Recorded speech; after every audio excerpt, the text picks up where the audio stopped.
Audience numbers for Mises Institute podcasts are going through the roof, and we want to thank our great listeners with a special deal. Per Byland's primer on Austrian economics, How to Think About the Economy, has become one of the best sellers in the Mises store, and we're giving it away for free to our podcast listeners.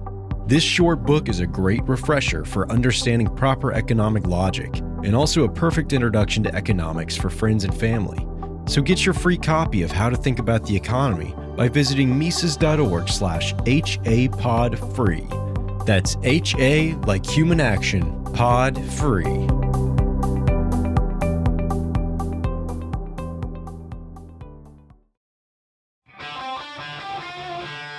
This is the Human Action Podcast, where we debunk the economic, political, and even cultural myths of the days. Here's your host, Dr. Bob Murphy. Well, Econ Bro, welcome to the Human Action Podcast. Thank you for having me, sir. It's good to be here. So, I guess one thing people will want to know is what made you use that title for yourself?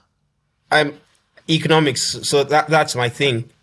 I studied economics at university, and I consider myself, and I don't mean this, I don't say this to sound arrogant, but I literally consider myself one of the best economists in the country. Not because I'm the smartest person, but because I'm the only one who actually knows, or one of the very few individuals that I have encountered in my country who knows Austrian economics, which happens to be the right school of economic thought. So I am the Econ Bro, your brother in economics. Okay, great. And your country is Nigeria, just to clarify for the listeners? Yes, Nigeria is my country. And yes. Can you maybe speak just a little bit about how you discovered it? Like, did you go to school and learn conventional economics, and then you discovered, Milton Friedman and things like that? Can you maybe just speak a little bit about your journey? Yes, thank you. So I studied economics at university, conventional economics, took the regular courses that everyone takes, econometrics, intermediate, micro and macro, beginners, intermediate, advanced, monetary, economics, financial institutions, all that stuff. So I did all of that in school.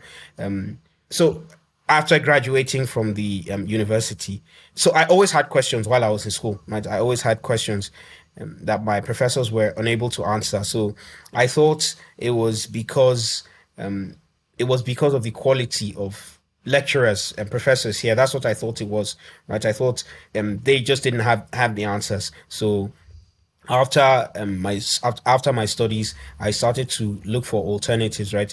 I went online to find other economists to learn my craft, so to speak, and I noticed it was the same thing, right? Everywhere I checked, it was the same thing. So long story short, because I am a Christian, I'm a preacher in my regular job. That's what I do. So this is like my side hustle, right? So I'm actually a preacher. That's what I do. So in my study of the Bible, of Christianity, I came across a couple of people who, would I say, led me to conservatism. A couple of the people I follow online to learn stuff from. I used to do apologetics before, Christian apologetics. I still do, but I do it slightly differently now.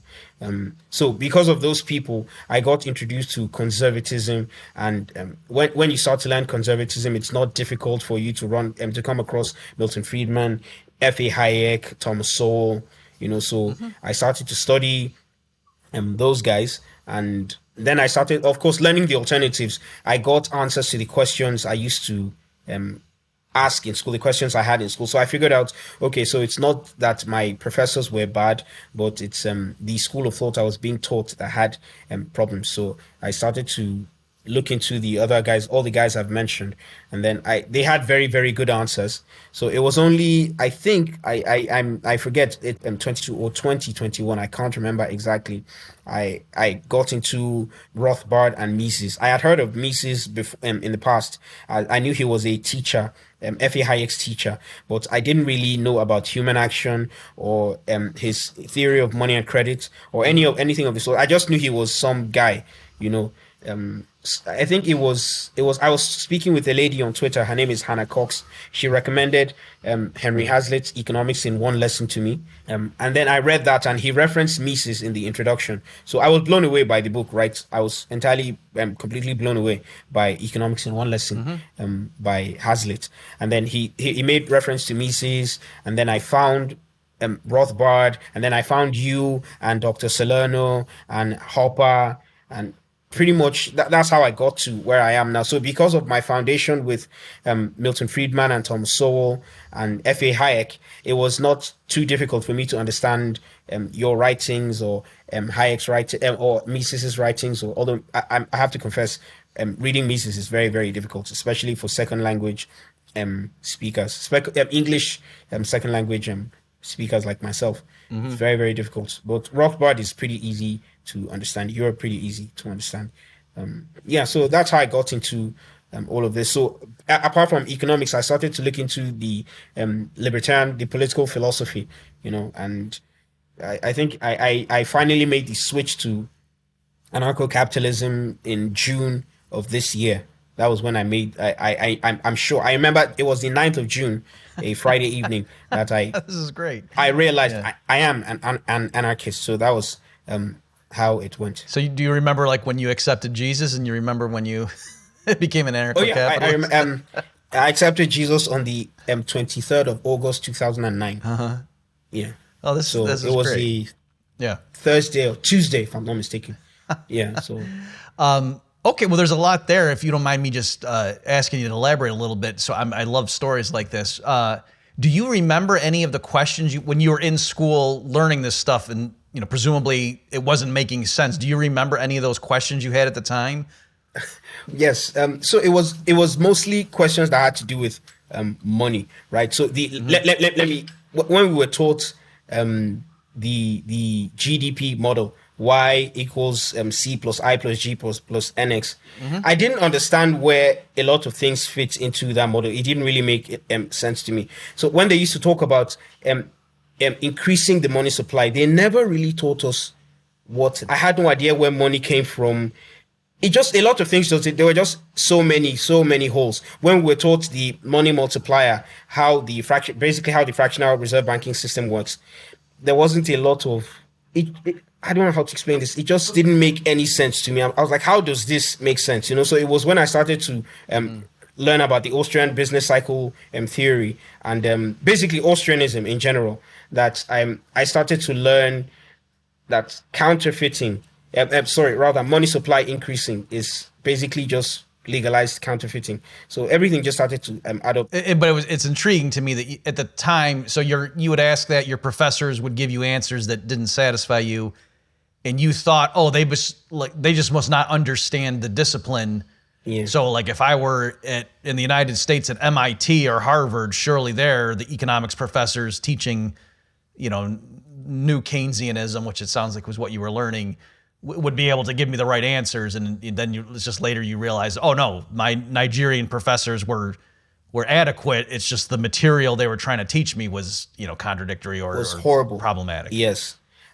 Funny enough, I actually wanted to attend Caltech. So after my bachelor's, I spoke with the people at Caltech, tried to see if I could get a scholarship, but that wasn't working out. So it was a little too expensive for me. I couldn't afford it. So I just decided all the information is already online, so I'll just read up the stuff. Thank God I didn't go to Caltech. I probably would have been an SJW. That's unlikely. It's impossible. I wouldn't have been an SJW. But I wouldn't have been where I am today. Let me leave it at that. So the Caltech thing didn't work out. Thank God it didn't work out. Okay. All right.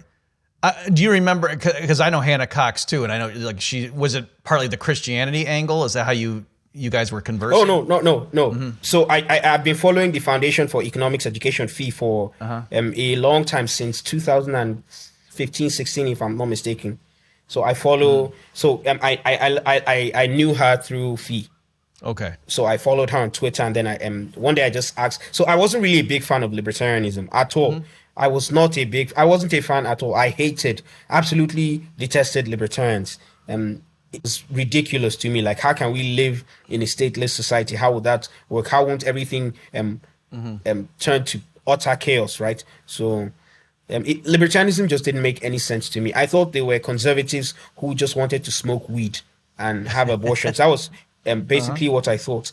And by the way, this is because at the time I was all I knew about libertarianism, or most of the stuff I knew about libertarianism, was from people like Reason Reason TV, Reason Magazine. So those guys were they still are obviously crazy to me. So that was all I knew about libertarianism. I thought it was just conservatives who didn't believe in God and basically just wanted to smoke weed. That's what I thought it was. So it just didn't make any sense to me.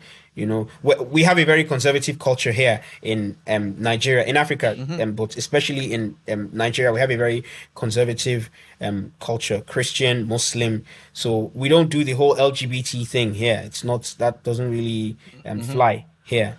It does in maybe one or two of the major cities. You are free to do what you want to do, but that kind of thing is dangerous. Homosexuality is criminalized here. You get 14 years in jail for being a homosexual here in Nigeria. So we don't. So I wasn't really comfortable with the libertarian movement. So when it was a very, very pleasant surprise when I found that most of the people in the should I say the Mises Institute people, most of them are Christians. Like you're a Christian. Guido Holzman is Catholic. Tom Woods is Catholic. Pretty much everyone I've spoken to, I think with the exception of Phil Bishop, I think pretty much everyone else I've spoken with or I've interacted with is a Christian. So that sort of helped, let me say. You know, so I found out I share. So let me put it this way. I actually disagreed with many of the things. I still disagree with many of the things Hannah Cox says. However, on economics, I found what she said to be correct. Right. So she wasn't the one who got me over to libertarianism. The should I say the tipping point was when I listened to so because I had heard about libertarianism from Fee, a little bit from Fee, from Hannah Cox and a couple of other people, as I've said. So from there, I got introduced to you. I watched your debate with Mr. David Friedman. Oh, okay. It was thrilling stuff, very exciting stuff for me. So then I got to hear about Rothbard and a couple of other people. So one time I watched a debate. Or rather, it wasn't a debate, it was a discussion. The Patrick Bet David podcast, he had on Dave Smith, Larry Sharp, a lady called Jessica Vaughan, I think, and Spike Cohen, right? Yeah. So it was four of them, and they were defending libertarianism. So I was like, let me give this a chance, right? Let me hear them out. And everything Dave Smith said, everything Larry Sharp said, everything Spike Cohen said, I absolutely agreed with. I was like, these people are not the libertarians I know, right? So that was how I got introduced to the Mises Caucus, as they call us, I would say. And then, so actually, it was through Dave Smith that I found Rothbard, because he said, I remember him saying, he said I am a Rothbardian, because the host of the show, Patrick Bet David, asked him if he. What problem does he have with a Milton Friedman? And then he said he has no issues with Milton Friedman, but he's more of a Rothbardian. So I was like, Rothbardian. I looked that up to see what that was, and then I found Rothbard's second most important discovery of my life, Rothbard. So yeah, so that's how I got into all of this. Okay. So I owe a lot to Hannah Cox, to Dave Smith, to yourself, and yeah. Okay. Well, very, very interesting. Maybe if I can do one more before we dive into your current project. Sure. Did you have, because I know a lot of American Christians who are sympathetic to small, like limited government, and oh yes, we don't like the welfare state. We don't like, even if they're very skeptical of U.S. foreign policy. But when it comes to anarcho-capitalism per se, they have serious issues with that. And like, for example, they'll say, doesn't Romans 13 say that, you know, the political authorities are put in place by God? And so I know a lot of American Christians think that anarcho-capitalism is literally incompatible with, you know, standard Christianity. So did you have to wrestle with that, or was it merely once you realized the cultural thing was not what you originally thought, you were free to embrace it? Yeah, so I actually did wrestle with that. But a friend of mine who I met on Twitter, he's a Nigerian, he's a libertarian. So he mentioned one time that so I had this conflict. How can I be an anarchist and a Christian at the same time? So I really did have that conflict. So I didn't bring it up with my pastor or anything. So it's just something I was thinking of. And then a friend of mine, as I said, he mentioned that Israel before King Saul was a form of anarchy. So I was like, interesting. So I looked it up, right? And so I went to the Bible and then I read the story. And I recently just posted a 2-part article titled, if I remember clearly, it's this state is a rejection of God, something like that. So I basically found that God basically warned Israel against having a king. And of course, the king is what established Israel as a state of sorts, because the king had would need his officials, and he would have to take out of the population of people who could be productive in society, and they would just basically begin to leech off society. God did warn the people of Israel. He literally called, and I was listening to the Bible, my audio Bible last night before I slept, and it occurred to me that God literally called it evil, right? He called asking for a king evil, and then he warned them. So so the way I interpret Romans 13 and the places in scripture that say we should respect authorities, the damage has been done. So as Christians, we are not supposed to be rebellious, right?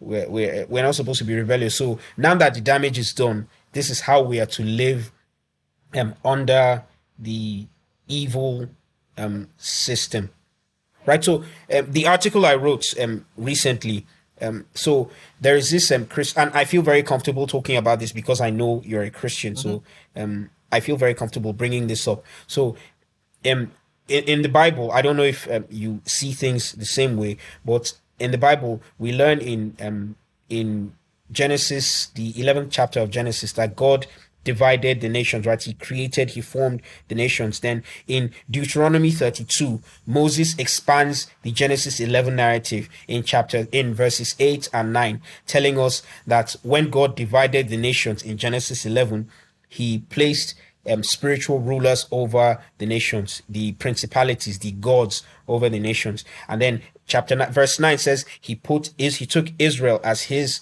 possession, right? So he handed the nations over to God's angels, who eventually turned out to be evil, right? And then the only nation that God took for himself, he did not appoint them a king. He didn't tell them, hey, take this, make a king for yourself. God wanted to be their king directly. So the people of Israel asked Samuel to tell God that they wanted a king because they wanted to be like other nations.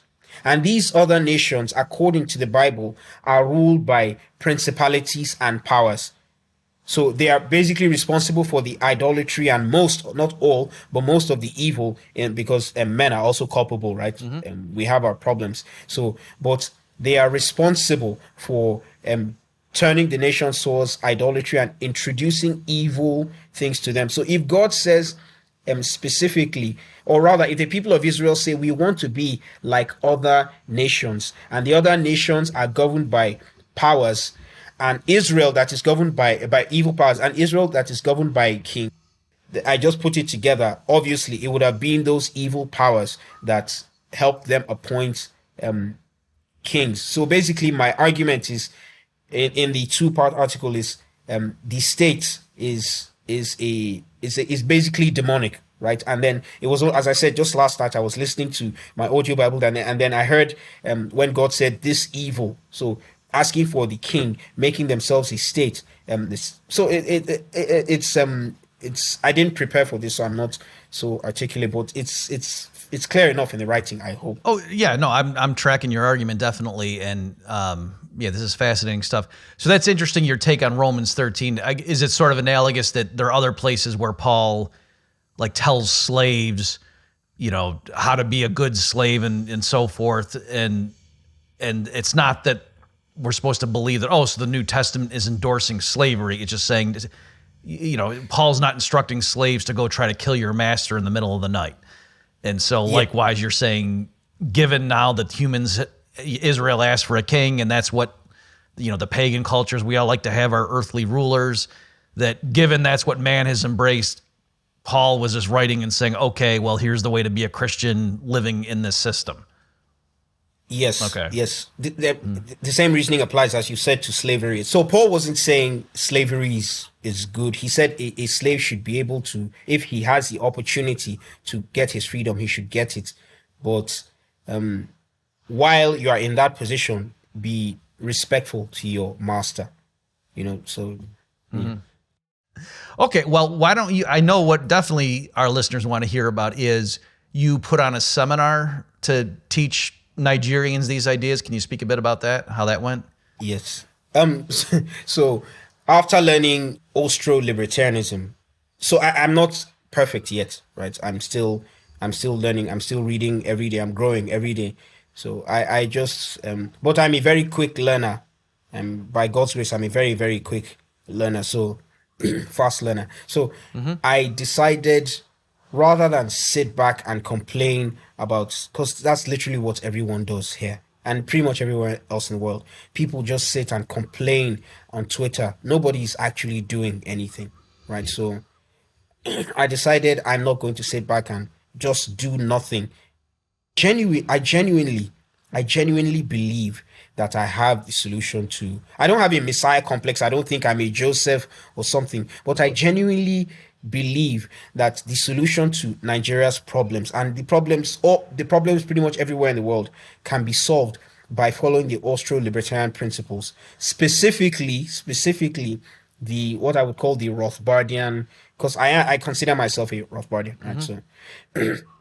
So because there are those who believe, there are Milton Friedman libertarians who believe the state should, monetarists who believe the state should have control over money. I do not believe in that at all. So I just have to make that distinction. So I'm thoroughly Rothbardian. So as I was saying, so I thought, rather than just sit back and complain, when I'm very confident in the solutions that Austro-libertarianism offers, I said I was going to go out and do something about it. So initially, because we had our elections in February, so last year during the election cycle, so I tried to reach out to politicians, right? I went to the campaign office of one of the leading candidates here, and they were interested in politics. No one was interested in solutions. They literally told me, "You're a very intelligent young man. These ideas sound very nice, but all the big man is interested in is how many votes you can get him." So, and I wasn't interested in any of that, right? So I tried to reach out to another leading political candidate. Unfortunately, my connection to him, I got a connection to him very, very late in the campaign, so he didn't have time to sit and talk with me. So I met with one of his people instead, and nothing came of that. He didn't win the election. Nothing came of that. So I decided, rather than just try to reach out to, rather than go straight to the top, I would go directly to the people, try and educate tomorrow's voters, tomorrow's politicians, tomorrow's policymakers, tomorrow's businessmen. So I go to young people most especially. So we have a very big respect is a very big thing here. I know a lot of people who leave Nigeria and travel to the West tend to abandon that. So I can't call you by your name. I really can't do that. So I'll call you Dr. Murphy or Mr. Murphy, as the case may be. So respect is a big deal here. So because of that, it's a bit extreme, especially in some cultures more than others. If I talk to an elderly person telling him what you're saying is wrong, they get upset, right? So it's a very big thing here. It's like you're dishonoring an elder if you correct him or her. So because of that, I've had difficulty reaching older people. I have reached some of them, interestingly, but I have difficulty reaching them.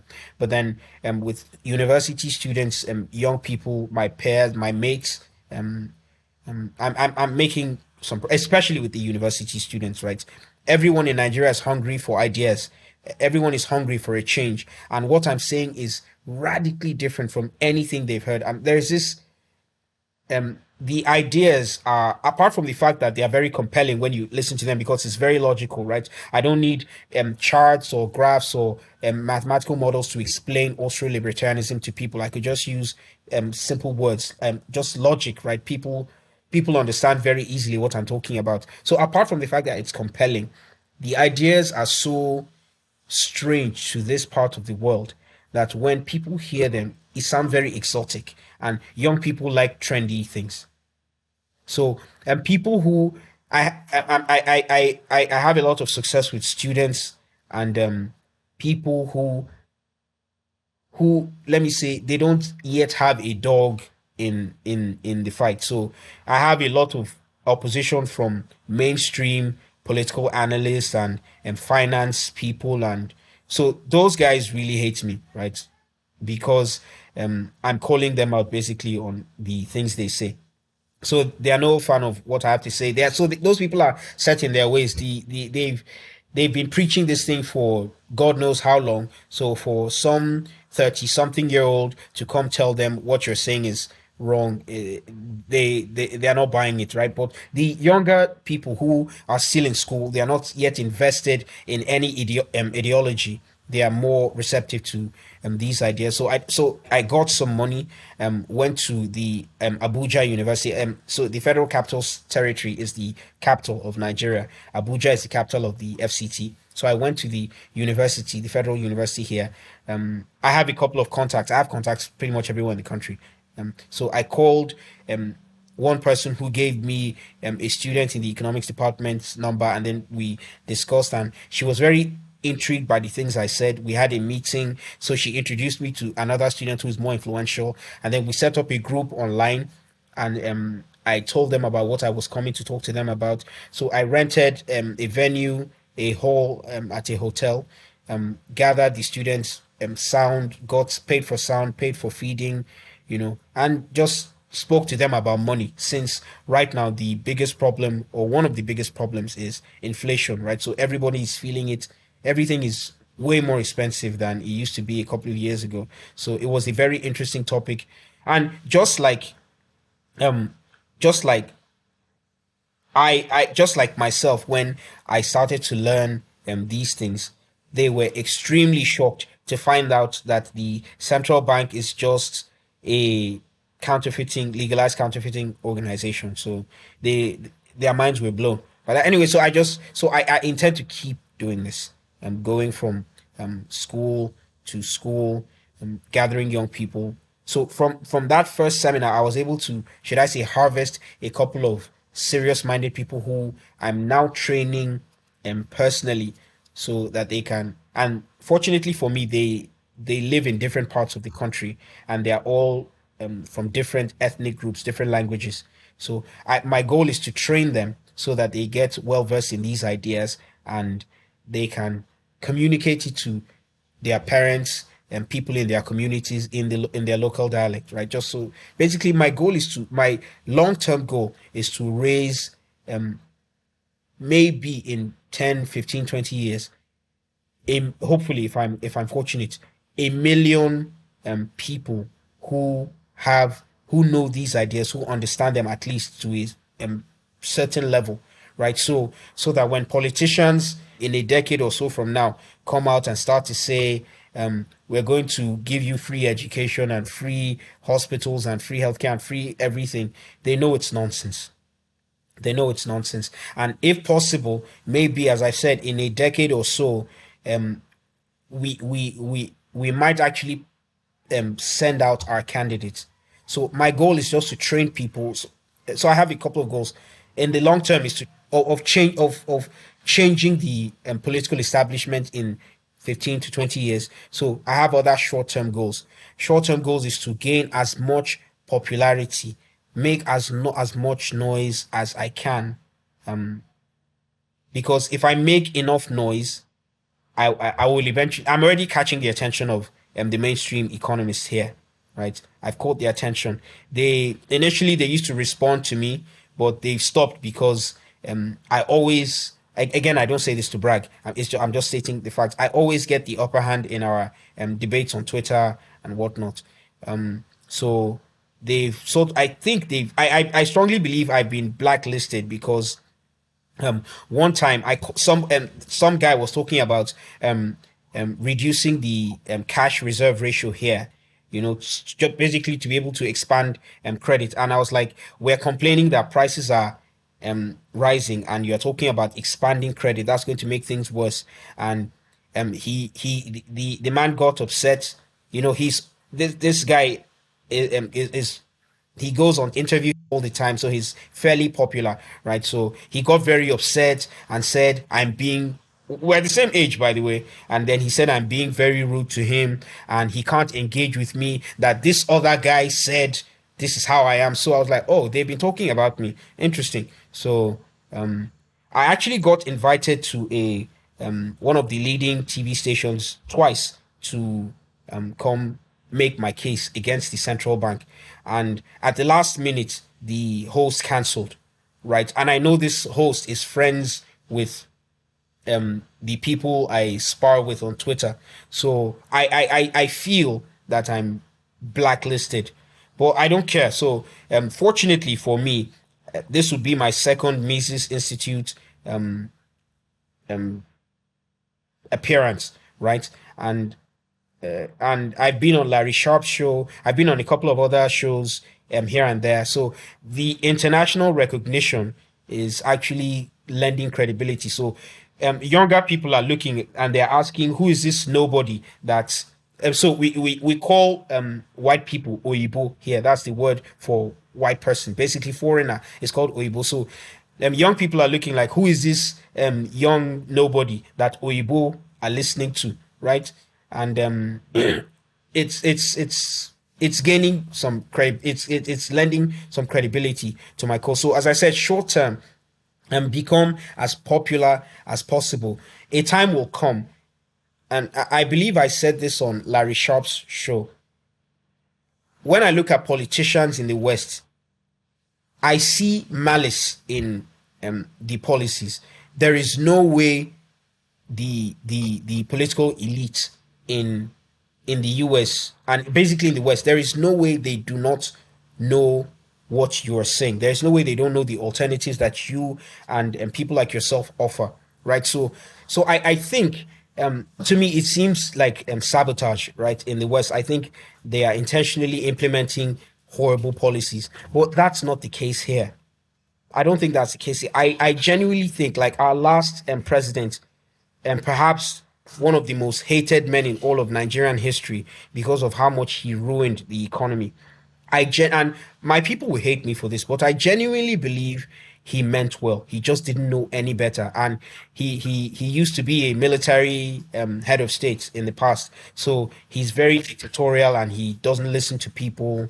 But I genuinely believe he meant well. If he knew better, I believe he would have done better. I genuinely believe that. So if I can gain traction here, if I can gain recognition, right, it's not impossible that some politician would say, okay, let me hear what you're saying, and perhaps maybe at least. So my goal is not to turn Nigeria into an anarchist society, right? Because that's not going. I don't think that's going to happen. I don't think that's something this country is ready to accept. I could be wrong, but I don't think so. But okay, so let's try and get sound money.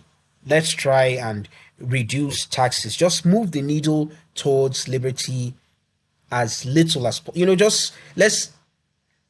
I don't believe, as I said, I don't have a messiah complex. I don't think I'm going to change the country or change the world. But if I can get certain taxes to be scrapped, right? Or if I can get corporate income taxes to be dropped from, I think 32% or 30% where it is now to maybe 20, 15, I've done some good. If I can get, and I don't know how possible this is, if I can push for alternative forms of money, maybe like cryptocurrencies. I recently just got into cryptocurrencies.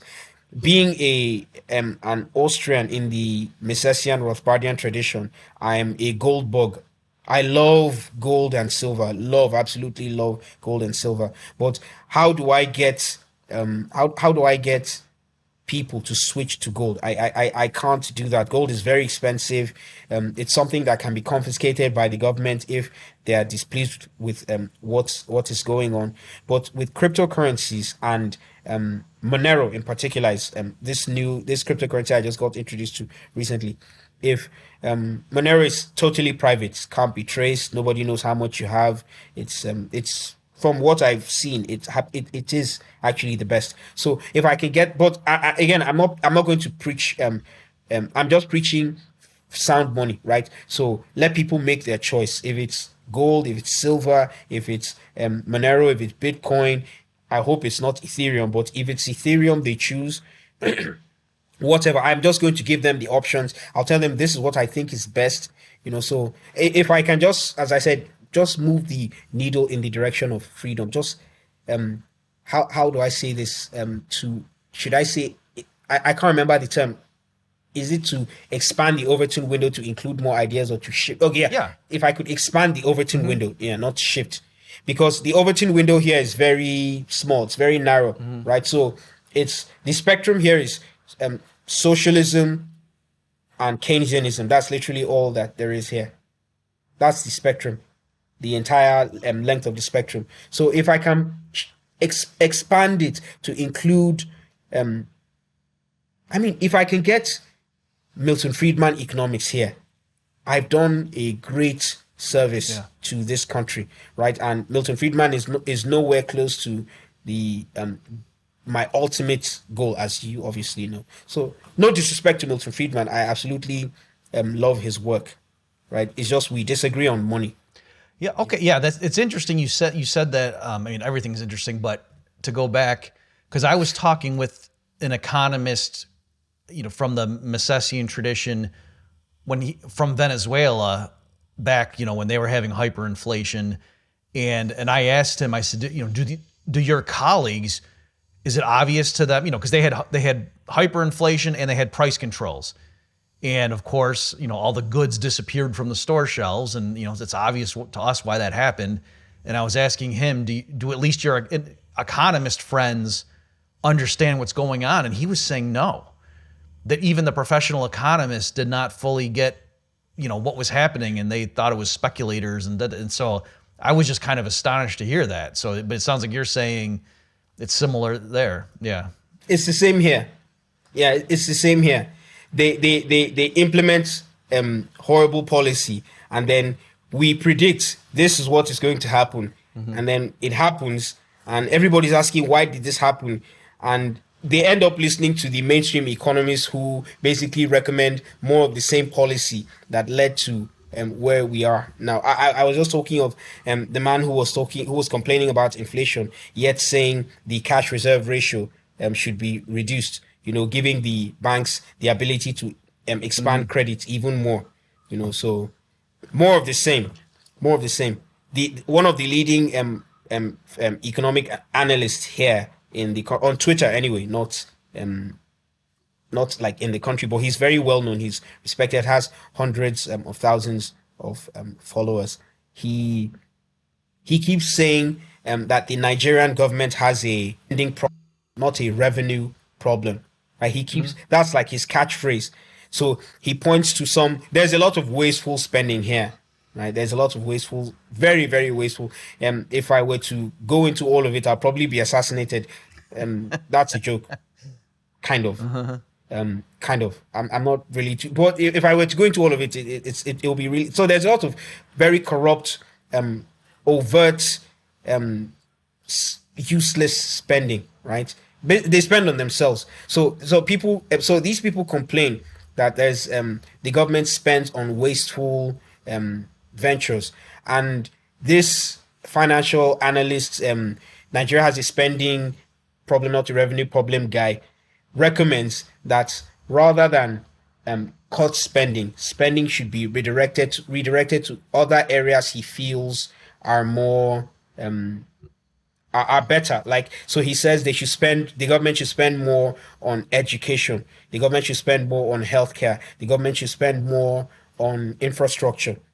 Now, if I heard those ideas 10 years ago, I would have lauded them. Like, this is beautiful, right? But um government spending has a lot. First of all, there's a problem of taxing, right? The government has to, so the government here can either, governments everywhere can either tax, inflate the currency, or borrow the money, and borrowing is just basically future taxes. So there is no upside to that spending, even if the money actually goes where it's supposed to go. So we have this problem here.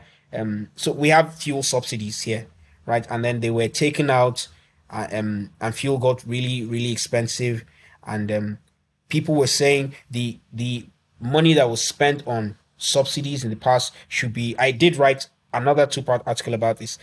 People were saying the money that was spent on subsidies should be redirected to infrastructure, or providing free transportation or free education and all that. And then I asked a simple question. Now, I didn't even discuss the economics of it, crowding out and all that stuff, and basically drawing resources away from the private sector and misallocating resources. I didn't even discuss the economics of it. I just simply said, what makes you think that the same political class that spends that wastes billions, that embezzle billions in the fuel sector, what makes you think they would not do the same in education or healthcare or any, so it's just common sense. Now, this is not the economics of it. This is just, it's absurd. So one of the leading, as I said, the leading analysts in this country recommends that rather than cut spending altogether, the spending should be repurposed, should be moved into another direction. So it's I can go on forever. No, that's interesting Sorry. stuff. I think the last thing maybe we can have you discuss before we wrap up here is, I know you had mentioned there was something about Nigerians rejecting a CBDC, and certain people in the West were applauding that, but you think that the story is more nuanced than that. So can you explain the situation? So I've read articles from all sides of the spectrum in the West, of course from different perspectives, but the story is still the same.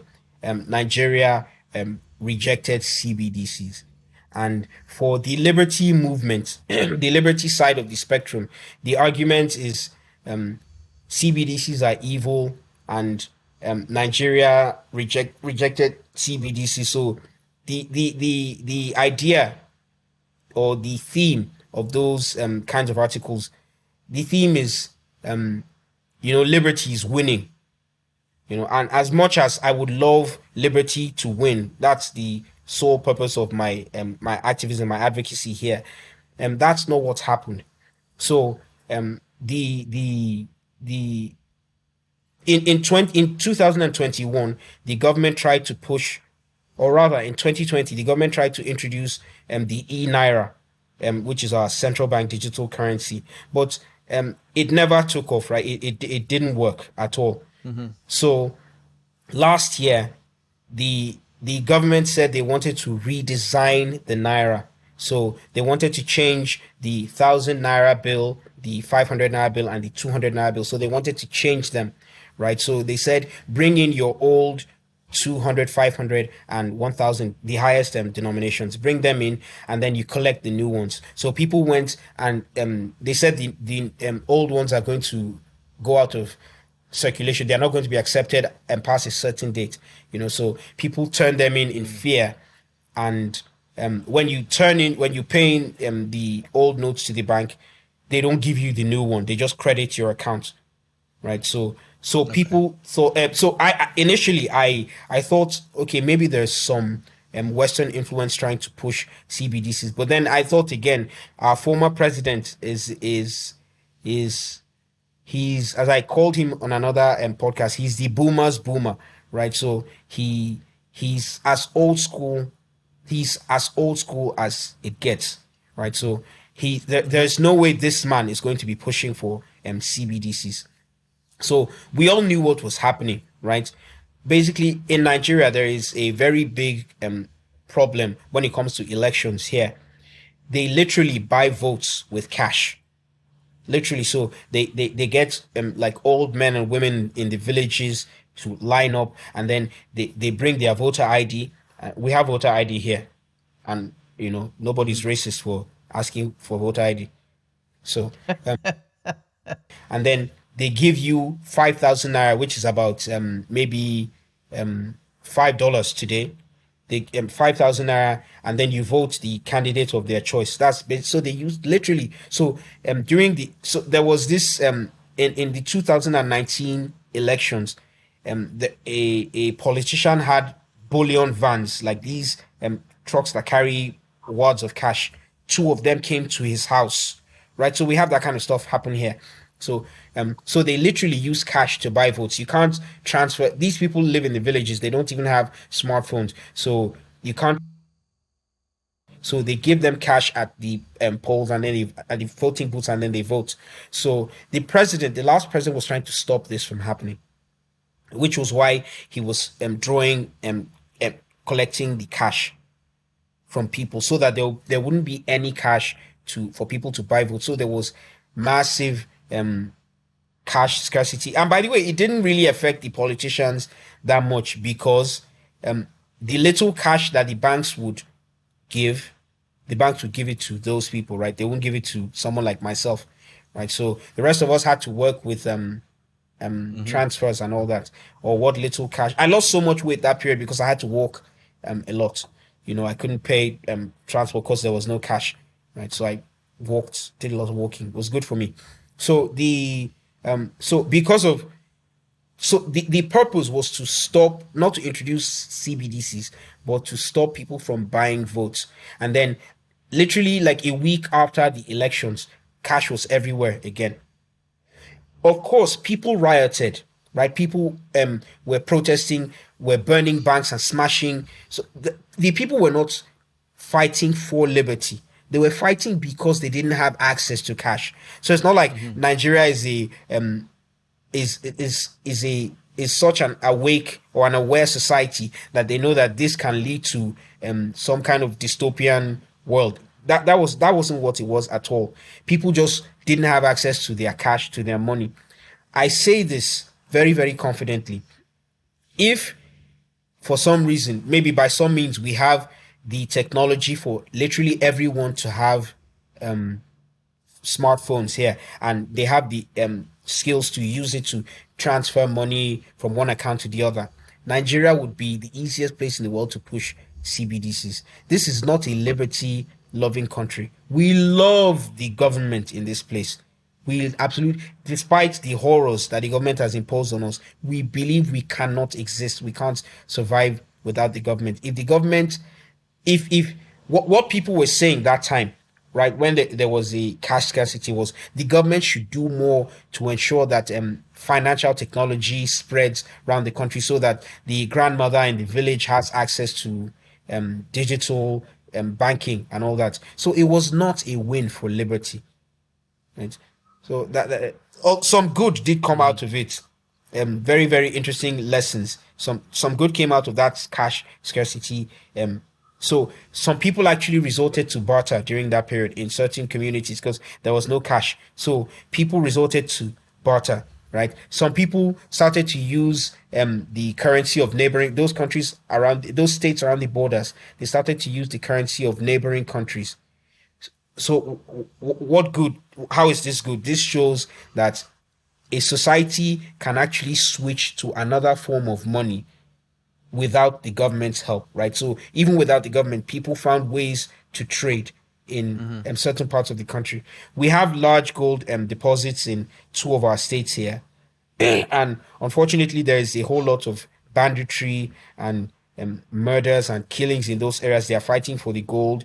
The Chinese are involved. The British are involved. The Middle East is involved. They just come here and take gold and go. So there's a whole lot of evil going on in those places. That's the only reason why I believe gold did not emerge as money in those regions at that time. If those places were relatively stable with the amount of gold coming out of those places, I believe gold might have become currency in those regions. And once those people taste good money, I don't think it would have been easy to make them go back to the Naira, except by government force, of course. So that's just the good that came out of it, I guess, even though we've reverted back to using the useless Naira. Yeah, so that was... okay, yeah, I guess at the very least, like you say, when you're trying to explain these principles to people, you might be able to refer to that and say, hey, do you remember the period, a few years ago when this happened? And so the government mismanaged our currency, and so people just naturally went on to other things. So Yes. that, just to show them that the government certainly is not to be trusted with that very important element of society. Yeah. Okay, well, I think that's a good spot for us to wrap up. So can you, for people who want to follow you and see more of what you're doing and consider supporting you, can you maybe give them some information where they can find you? Okay, so my Twitter is the best place to find me. That's where I do my best work. That's where I do my work. It's my Twitter handle is at True Econ Bro, TrueEconBreau, at True Econ Bro. So that's my Twitter handle. As for the fundraiser, it was suspended because the service provider that links my bank here to the fundraising company, they pulled out because of some new central bank policy, right? So I'm working on sorting that out, and then anyone who wants to support can reach me on Twitter, and when I get the fundraiser back online, anyone can support my work. But please follow me on Twitter. Yeah, that's very, very important. Okay, great. And we didn't probably mention this at the beginning, but in case people so we are deliberately not saying your name. We're just calling you Econ Bro here to respect your wishes, as people could have gotten the gist of why we might have that policy. But you are a real person. You're not a Nigerian prince trying to raise funds. Ironically, I am a prince. Well, that's believe good. it or not. I am literally a prince, but But okay, so people should know. Yeah, but not that kind of prince. You're a Nigerian prince trying to raise funds, but for a good cause. This is legit.